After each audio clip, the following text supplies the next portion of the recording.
Жылдар деген кейінге түскен қара күйе секілді. Жаныңды жеп, жанарыңды солдырып, жаныңды білдірмей тоздыра бастайды. Жасың ұлғайған сайын, туған күн кеші де бұрынғыдай көңілді өтпейді. Ол күн жастық шағыңның өтіп, кәріліктің мазалай бастағанын еске түсіретіндей. Шашыңды аққырау шалмаса да, баяғы сұлулық, баяғы жанардың оты өшіп бара жатқанын көріп қынжыласың. Бейтаныс жанмен сөйлесе қалсаң, жасыңды айтуға қымсынып, ол әңгімеден барынша айналып өтуге тырысасың. Бұл жасы ұлғайған әйелдерге тән белгі. Бірақ біз жасырғанмен түріміз сырымызды жайып қоятыны бар. Жылдардың жүзіне салған жолдарынан құтылу үшін қалтасы қалың бикештер пластикалық отаға жүгінеді. Ал кейбір нәзік жандылар пышаққа түспей-ақ қатарластарынан әлдеқайда жас көрінеді. Олар мұндай күйге қалай қол жеткізді екен? Өмірге деген өзгеше көзқарас па? Бетке күнделікті жаттығу жасау арқылы мыналардың алдын алуға болады. Мимикалық әжімдердің тереңдей түсуін, маңдайдағы қыртыстардың пайда болуын.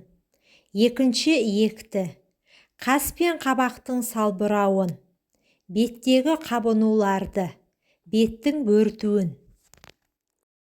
Арнайы кешенді жаттығулар бет бұлшықеттерін белсенді жұмыс жасауына әсер етіп, бет пішінін орнында сақтап тұруға ықпал етеді. Жаттығулардың көмегімен бет терісі икемді, шымыр және тартыла түседі. Жасушалардағы зат алмасуды жақсартып, қан мен лимфа айналымын арттырып, эластин мен коллаген бөлінуін күшейтеді. Осының бәрі орындалған жағдайда келбетіңізде жастықтың белгілері білінеді. Фейс-фитнестің ең негізгі жаттығулары. Бірінші, маңдайдағы әжімдер. Сұқ саусақ пен ортаңғы саусақты теріні жазып тұратындай етіп маңдайыңызға қойыңыз.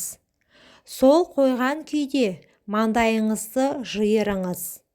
Бұл жаттығуды қайталаған сайын бұлшықеттер қатайып, көлденең қыртыстардың түсуіне кедергі келтіреді.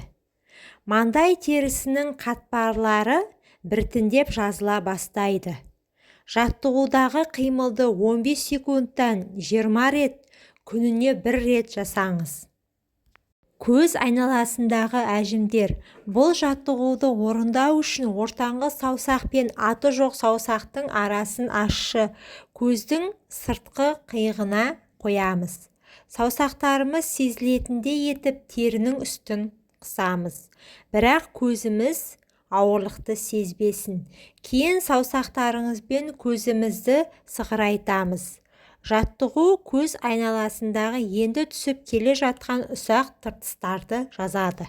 Бұны да 20 реттен 15 секунд бойы күніне 1 мәрте жасау керек. Келесі екінші иек. Селфи жасағанды ұнататындарға таныс тәсілді қолданамыз. Ерінді үйрек етіп жиырып, екі ұрттың барынша алға қарай тартылғанына мән береміз. Кейін ерінді созып, тістеріңізді көрсетіп күліңіз. Әрбір қимыл рет-ретімен 20 реттен күніне 1 мәрте жасалынады. Лифтинг әсері. Фейс-фитнес тілінде бұл жаттығуды шаш жұлу деп атайды. Аталған жаттығуды орындау үшін шаштың түбінен бастап саусаққа орау керек. Кейін ширатылған шашты жоғарыға қарай, жан жаққа қарай тартасыз. Осылай барлық шаш түгел тартылады. Ең дұрысы бұл жаттығуды душта жасау. Бас бұлшықеттері мен терісі босаңсиды. Жаттығуды күніне 1 минуттан жасағанда жақсы әсер береді. Томпақ әрі тартымды ерін. Қалпақша деп аталатын жаттығу еріннің қанмен қамтамасыз етуін жақсартып, әрі оған томпақтық сыйлайды.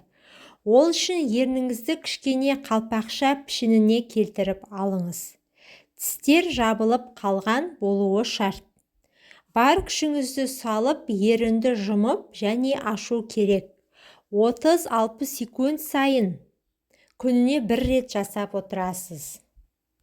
Назарларыңызға рахмет, пайдаларыңызға жарасын. Менің арнама тіркеліп, видеоға лайк басып кетуді ұмытпаңыздар.